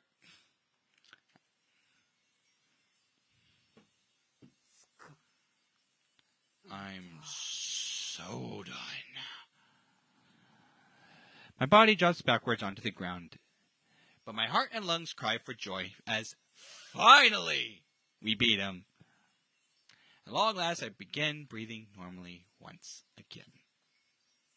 I can't move either arm. I don't blame him. I can't even tell whether I'm still holding my knife. I don't blame him. All I can be sure of is the throbbing in my body and my rapidly fading consciousness. I can't blame him either.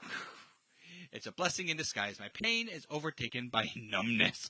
Are you sure you didn't break your spine? It feels like the bones in my left leg, which I landed on while falling, were carved with a saw. Normally the pain would have me seeing stars, but right now I can't feel a damn thing. God damn it. The miserable words pass my lips, even though I will not. I don't get any joy from having survived. I don't even feel pride in having done some great feat. It wasn't a miracle, it was nothing. After all was said and done, I just charged at him with every emotion I possessed. The moon. Solitary crescent moon sits high in the night sky. How odd. It feels familiar somehow, like I saw something just like it in a dream once. Are you okay, Shiki? Arkwitch strolls over as if nothing had happened. Yeah, I'm alive, I guess. I feel more dead than alive, though. Even talking hurts like hell. But you're not going to hear me make petty complaints while I'm still alive. You are fully justified to make petty complaints right now. You have every right to bitch, moan, and complain for the next 30 minutes. Now, no need to be modest. You just managed to kill an ancestor, you know? There's no shame in boasting a little. Arkwitch seems to be happy on my behalf. Even I know that killing Vlav was a significant accomplishment, and yet it's not like I actually did anything. His ice has already decimated the city. The body count will likely eclipse the massacre at the hotel by hundreds, if not thousands. This is all my fault. I let it happen again. Huh? It's not like anyone died. If it's Vlov's curse you're worried about, I protected everybody. The fuck? No one died?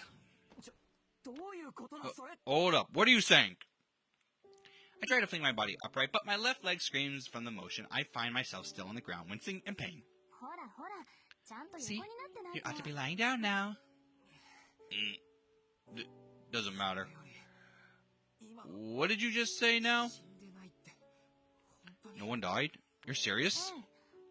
I am. When Vlov's principle went wild, I managed to keep it contained with a convective coating. Though, I'll admit, if you'd taken any longer to kill him, I probably couldn't have kept containing it. Arkwood casually admits to having done something insanely overpowered. She is a god! That's all I'm saying, is she's a god. My mind flashes back to the fight. Arkwood had paused abruptly just before she was hit by his lance. Does that mean she didn't do that to protect herself, but to protect the entire city? Come to think of it, it's kind of strange that I survived the initial blast of ice at all. Yet, I was able to keep breathing even those Arctic conditions. Arkwood must have ensured the rest of the town was able to do the same. And because of it, that happened. The entire time, I was only thinking about myself. Meanwhile, she was selflessly protecting the city, even when she knew it would leave her at a disadvantage. Why the hell would you do that?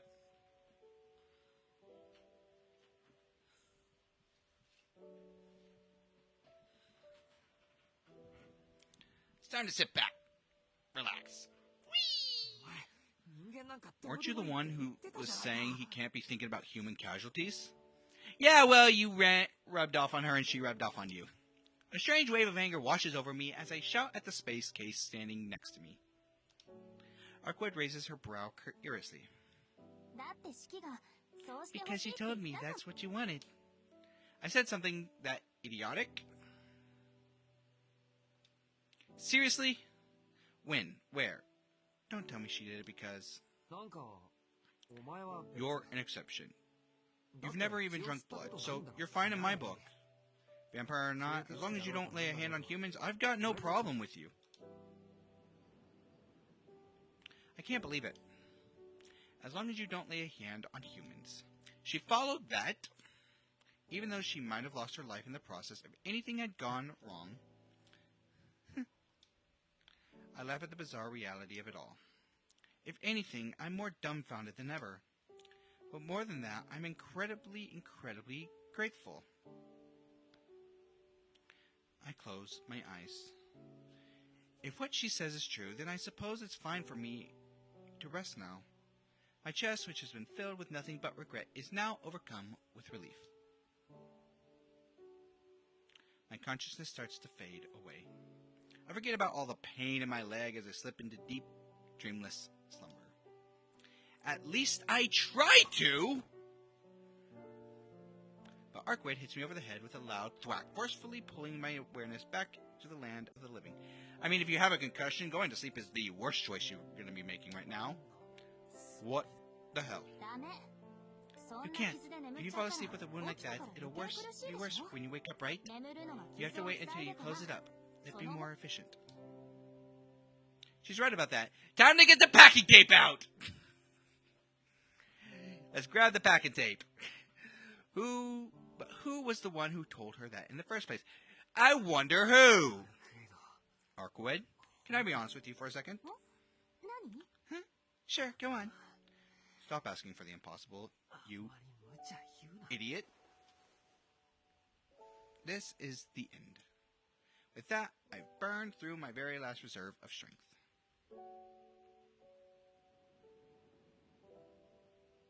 My consciousness is already in a distant place. I can hear Arkwood making some big fuss at the back of my mind, but I no longer have the energy to open my eyes. Shiki, are you really going to sleep? Yeah, Because I'm tired. Tired enough to drop dead right on this spot. I'll wake up again tomorrow, I promise. 本当に本当？それ Are き you っと really, 痛いよ。 really sure? It's gonna hurt, you know. 起きたら Are you 間 okay 違い if な it く doesn't 失神する heal? よ。 Aren't you going to pass out the second you wake up? You're so loud. Dude's absolutely got a concussion.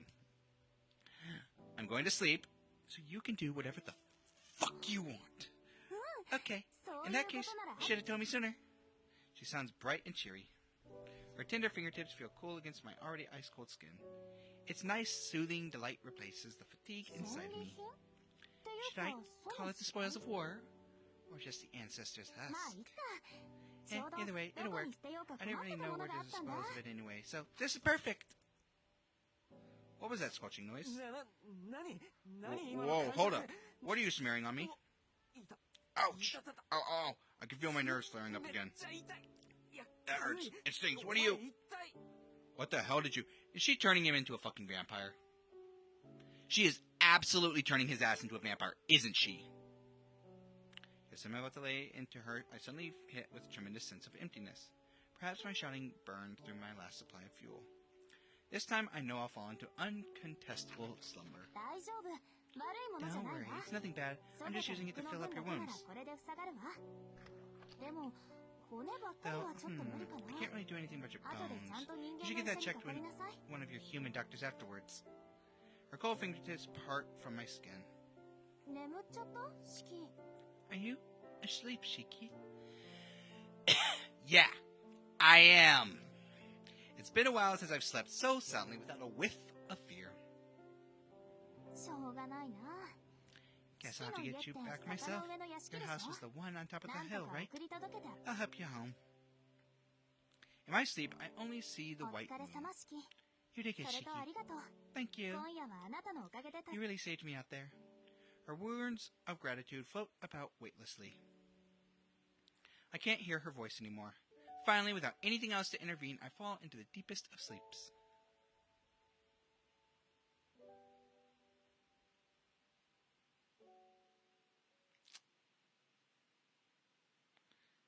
She turned us into a vampire, didn't she? She absolutely did.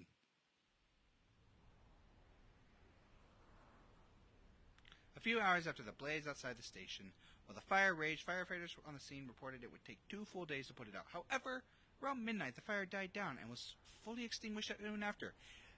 You're welcome! You're welcome, and you're welcome, and you're welcome. Everybody's welcome!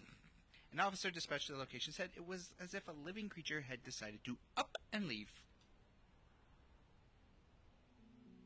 国道305までの交通規制は The blockade through Route 305 will be lifted by 5 a.m. tomorrow 高速 morning. 道路は先ほど規制を We've already cleared the expressways こ for ちらの traffic. 現場に残っていた Additionally, all remnants of the dead apostles on the scene have been 警 disposed 視 of. 庁に向かわれますか Will you be making contact with the Metropolitan Police, Father Mario? 行きたかねえが仕方ねえ。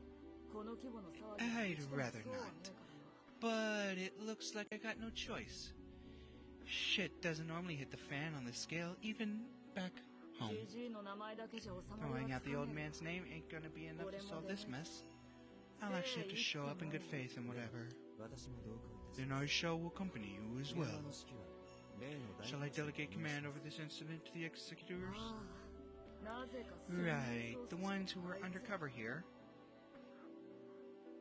Okay, we're not done yet. Okay. I was like, we just defeated the big bad.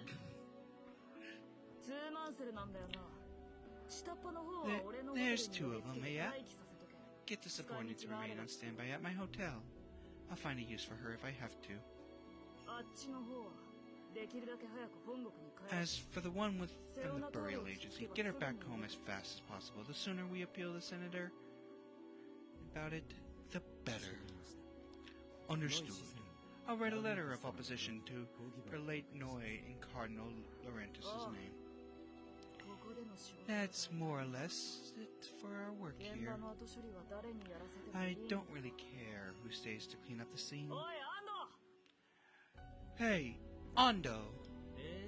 お呼びですか坊ちゃん Yeah, you called, boss? Yeesh, I really had a bunch run of luck in my assignments lately, you know? You're never going to buy that this was just a gas explosion, right? Should I see if any terrorist groups want to take credit? Nah, no need. We're making the folks who own the place deal with the fallout. Gonna be a hell of a mess when they start shaking up the place. All we gotta do is get rid of the shit that's supposed to be here. We dealt with a dead apostle, but that still leaves the human remains. You go do that. Okay, I gotcha. Wait a second, isn't your usual entourage still stuck outside the country? Am I the only one here? You seriously want me to check all these bodies for signs of bites? I'm not asking you to check them. If they're alive, you'll have to send them to the church. If they're dead, kill them again. But I started working for you because I wanted to avoid that kind of work, boss. Hurry up. I'll make certain the morgue is ready for you. I'm sure you can handle it by daybreak. Whatever. Nope, that ain't it. Whatever, man. I guess I'm just squeezing the trigger on some unmoving targets. No problem if you ignore the psychological toll that is. It's totally not damaging to the psyche to just pop a few in the brain, none of a dead body. Bring the car around, Carius. It's time for us to deal with the red tape.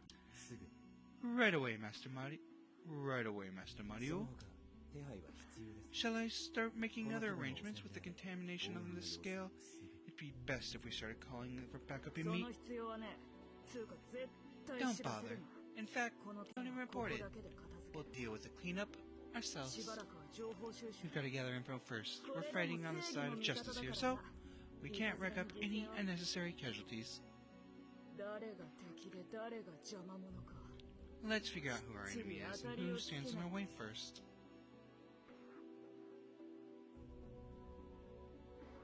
So, we're fighting the church now, is what I'm hearing. So, we're fighting the teacher, that's for sure.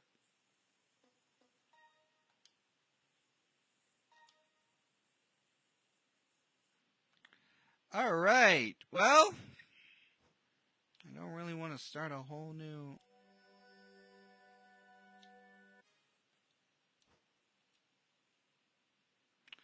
chapter because these chapters are long as fuck.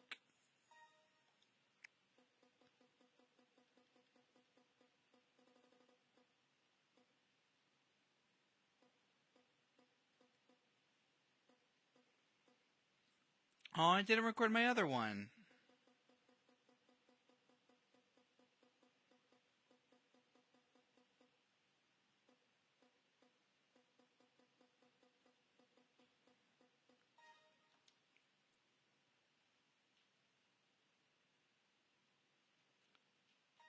Yeah, we'll just proceed. Screw it.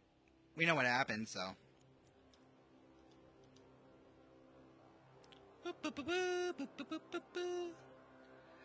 Alright, well, while we chill here, I'm just getting it for that little thing. I thought it saved it already.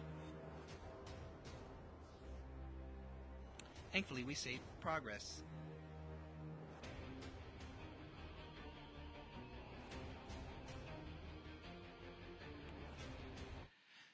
So, next Sunday, I think I'm free next Sunday. I don't have anything. Pulling.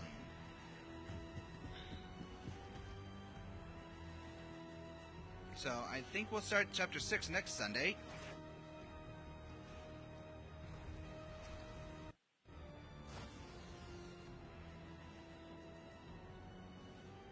I won't be here Saturday.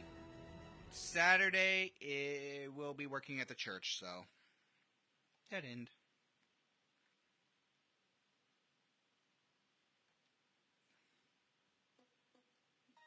No. So, I hope everyone has a good day. I will see you next Sunday. Bye-bye.